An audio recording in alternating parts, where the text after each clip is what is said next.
Hello friends, இன்னைக்கு நம்ம வீடியோல டெய்லரிங் மிஷின் ஸ்டக் ஆகி நின்னுடுச்சுனா அதை எப்படி நம்ம வீட்லயே சரி பண்ணலாம்னு தான் பார்க்க போறோம். இந்த மிஷின் வந்து மெரிட்ல சின்ன மிஷின். இது வந்து இந்த ஸ்டக் ஆயிட்டு நின்னுடுச்சு. இது வந்து தையல் விழுது. ஆனா இந்த மிஷின் வந்து மூவ் ஆகல, ரொம்ப டைட்டா இருக்கு. இந்த மாதிரி ஸ்டிச்சஸ் வந்து ஓரளவுக்கு விழுது, ஆனா மூவ் ஆகல. நம்ம இப்போ இது உள்ள வந்து என்ன ப்ராப்ளம் அப்படின்றதை பார்த்துடலாம். ஃபர்ஸ்ட் நாம இதில் இருக்கிற பாபின் வந்து வெளியே எடுத்துடலாம். பாபின் கேஸோட வெளியே எடுத்துடலாம்.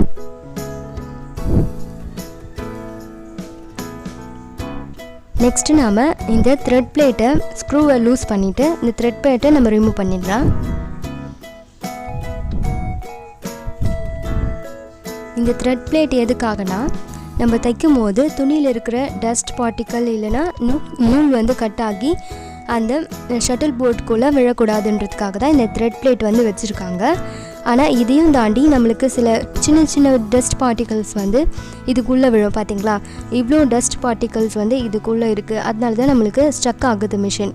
நீங்கள் இந்த த்ரெட் பிளேட்டை கழட்டிட்டு நீங்கள் க்ளீன் பண்ணும்போது மிஷின் கொஞ்சம் லூஸ் ஆக வாய்ப்பு இருக்குது. அதனால் நீங்கள் இந்த மாதிரி மந்த்லி ட்வைஸ் வந்து நீங்கள் இந்த மாதிரி த்ரெட் பிளேட்டை ரிமூவ் பண்ணிவிட்டு இது உள்ளே இருக்கிற டஸ்ட்டை க்ளீன் பண்ணுங்கள்.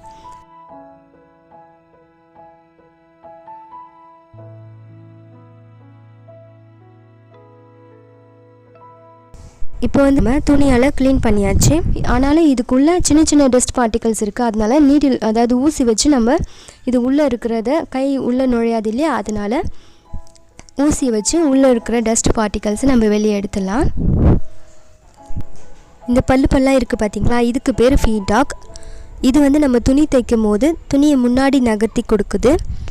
இதில் வந்து நம்மளுக்கு ஏதாவது டஸ்ட் இருந்துச்சுன்னா துணியை வந்து முன்னாடி நம்மளுக்கு நகர்த்தி கொடுக்காது. அதனால் இதில் இருக்கிற டஸ்ட்டு நம்ம க்ளீன் பண்ணணும். இப்போயும் அந்த டைட்னஸ் இருக்குது, அதனால் நம்மளுக்கு இன்னும் ஃப்ரீ ஆகலை. ஸோ நம்ம ஷட்டில் போர்டை கழட்டி அது உள்ள என்ன இருக்குன்னு பார்த்துடலாம்.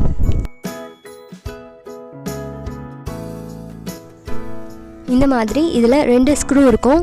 அந்த 2 ஸ்க்ரூவை நம்ம கழட்டிட்டோன்னா இதிலேருந்து நம்ம ஷட்டில் போர்டை நம்ம ரிமூவ் பண்ணி எடுத்துடலாம். இந்த மாதிரி நம்ம ஹெட் பார்ட்டை தூக்கும் போது நம்ம வீலில் டயர் அதாவது பெல்ட் வந்து நம்ம மாட்டியிருந்தோன்னா அதை ரிமூவ் பண்ணிவிடுங்க.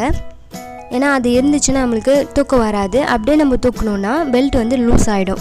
பெல்ட் லூஸ் ஆகிடுச்சுன்னா தையல் வந்து தைக்கும் போது பெல்ட் அடிக்கடிக்கு கழண்டு விழுந்துட்டுருக்கோம். நம்ம மறுபடியும் அந்த பெல்ட்டை எடுத்துகிட்டு அதை ஷார்ட் பண்ணி மறுபடியும் பெல்ட்டை மாட்டி தைக்கிற மாதிரி வந்துடும். அதனால் நீங்கள் முன்னாடியே பெல்ட்டை நீங்கள் ரிமூவ் பண்ணிட்டிங்கன்னா ஈஸியாக இருக்கும் நம்ம தூக்கிறதுக்கு. இப்போ வந்து நாம் ஷட்டில் கேரியர்லேருந்து ஷட்டில் போர்டை தனியாக எடுத்துட்டோம். ஸோ இதையும் நாம் கழட்டி க்ளீன் பண்ணணும். இதுலேயும் நம்மளுக்கு டஸ்ட் இருக்கும், அதையும் நம்ம ஃபுல்லாக க்ளீன் பண்ணணும்.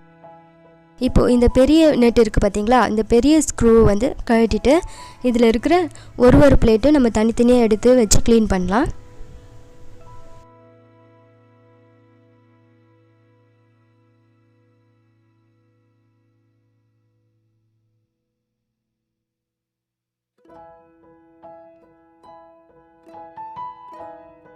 இந்த மிஷின் வந்து ஸ்டக் ஆகிட்டு நின்னதுக்கு இங்கே மாட்டியிருக்கிற இந்த நூல் தான் காரணம்.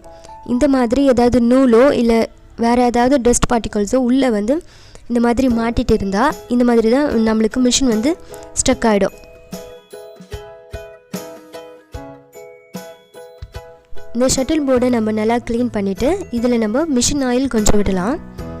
மிஷின் ஆயில் விட்டுட்டு நம்ம ஃபஸ்ட்டு இந்த மாதிரி இதை நம்ம அசெம்பிள் பண்ணிடலாம்.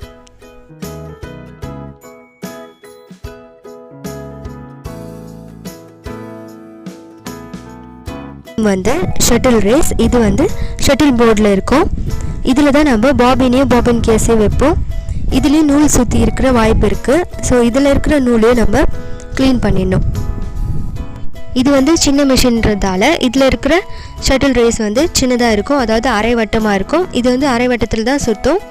அதுவே பெரிய மிஷின்னா இது வந்து ஃபுல் சர்க்கிளாக இருக்கும். இது வந்து முழு வட்டமாக இருக்கும். இது வந்து முழுசாக வந்து சுழலும். ஓகேங்களா, இது வந்து நம்ம இந்த மாதிரி தான் பொருத்தணும். அதாவது வெளிப்பக்கம் பள்ளமாக இருக்கும், அதை நம்ம இப்படி திருப்பி வச்சிடக்கூடாது. நம்ம பாபின் கேஸ் போடுவோம் இல்லையா, அந்த இடத்துல நம்மளுக்கு இந்த மாதிரி பள்ளமாக இருக்கும். உள் பக்கம் வந்து மூடி இருக்கும், க்ளோஸில் இருக்கும். ஓகேங்களா, இது நாம் கீழே வச்சுட்டு அடுத்து இதில் சி ஷேப்பில் இருக்கிற பிளேட்டை இதில் பொருத்தணும். இந்த சி பிளேட்டில் 2 ஹோல்ஸ் இருக்கும். இதை வந்து நம்ம ஷட்டில் போர்டில் இருக்கிற 2 ஆணியில் கரெக்டாக பொருத்தணும். இதை வந்து இப்போ நம்ம கரெக்டாக ஃபிக்ஸ் பண்ணியாச்சு. இந்த மாதிரி நெக்ஸ்ட்டு நம்ம இந்த பிளேட்டை ஃபிக்ஸ் பண்ணணும். இதில் வந்து இங்கே ஒரு பள்ளம் இருக்கும். அந்த பள்ளத்தில் இது கரெக்டாக போகிற மாதிரி வச்சு ஃபிக்ஸ் பண்ணணும். இந்த நெயிலுக்கு பக்கத்தில் இந்த 2 ஆணி இருக்குது பார்த்திங்களா, இந்த ஆணிக்கு பக்கத்தில் இது பக்கத்தில் வர மாதிரி உள் பக்கமாக வர மாதிரி வச்சுட்டு இந்த பெரிய நெட்டு இருக்குது பார்த்திங்களா, இதை வந்து உள்ளே வச்சு நம்ம டைட் பண்ணணும்.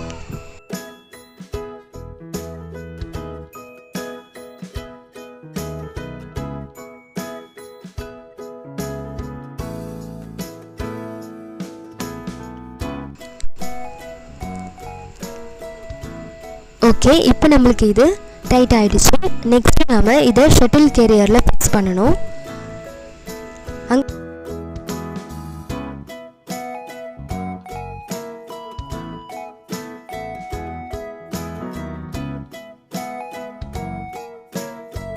நம்ம தொடச்சிட்டு நம்ம மிஷின் ஆயில் விட்டோம்னா மிஷின் வந்து ஸ்மூத்தாக போகும்.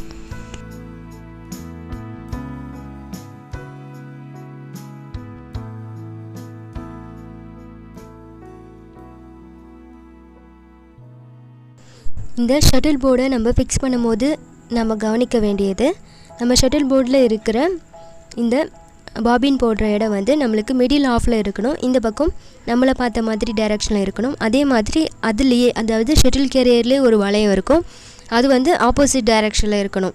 இந்த மாதிரி 2ம் சேர்த்து நம்ம ஃபிக்ஸ் பண்ணும் போது இது 2ம் சேர்ந்து நம்மளுக்கு ஒரு முழு வட்டத்தில் சுற்றும். ஓகேங்களா, இதுதான் நம்ம பார்க்க வேண்டியது. இப்போ நம்ம ஃபஸ்ட்டில் இருந்த மாதிரியே இதில் 2 ஸ்க்ரூ போட்டு டைட் பண்ணிக்கலாம்.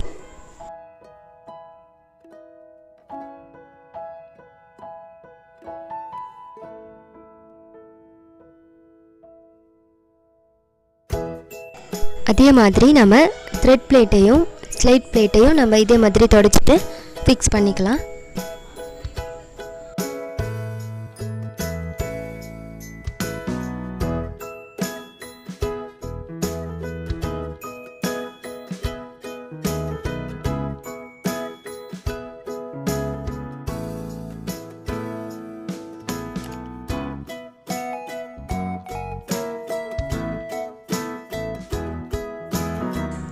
இப்போ வந்து நம்ம எல்லாத்தையும் கரெக்டாக ஃபிக்ஸ் பண்ணியாச்சு. இப்போ இது எப்படி தைக்குதுன்னு நம்ம செக் பண்ணி பார்த்துக்கலாம்.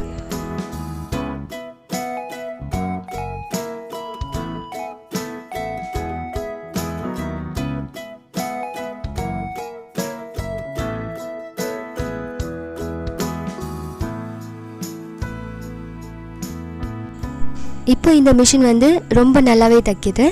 முன்னாடி இருந்த மாதிரி டைட்னஸ் இப்போ இல்லை, ரொம்ப ஃப்ரீயாக ஸ்மூத்தாக தைக்குது. இந்த மாதிரி உங்கள் மிஷின்லேயும் ஏதாவது ப்ராப்ளம் இருந்தால் இந்த மாதிரி நீங்கள் வீட்லேயே நீங்கள் க்ளீன் பண்ணி மிஷினை ரிப்பேர் பண்ணிக்கலாம். இதுக்காக நீங்கள் எந்த கடைக்கும் இதை எடுத்துகிட்டு போக தேவையில்லை. நம்ம ஸ்டைல் பஜார் சேனலை நீங்கள் இன்னும் சப்ஸ்கிரைப் பண்ணலைன்னா இந்த வீடியோ கீழே இருக்கிற ரெட் கலர் சப்ஸ்கிரைப் பட்டனை கிளிக் பண்ணி சப்ஸ்கிரைப் பண்ணிக்கோங்க. கூடவே அந்த பெல் ஐக்கானையும் கிளிக் பண்ணிக்கோங்க. அப்போ இந்த வீடியோ உங்களுக்கு யூஸ்ஃபுல்லாக இருந்திருக்கும்னு நம்புகிறோம். உடனே நோட்டிஃபிகேஷன். இந்த வீடியோ உங்களுக்கு பிடிச்சிருந்தா லைக் பண்ணுங்கள்.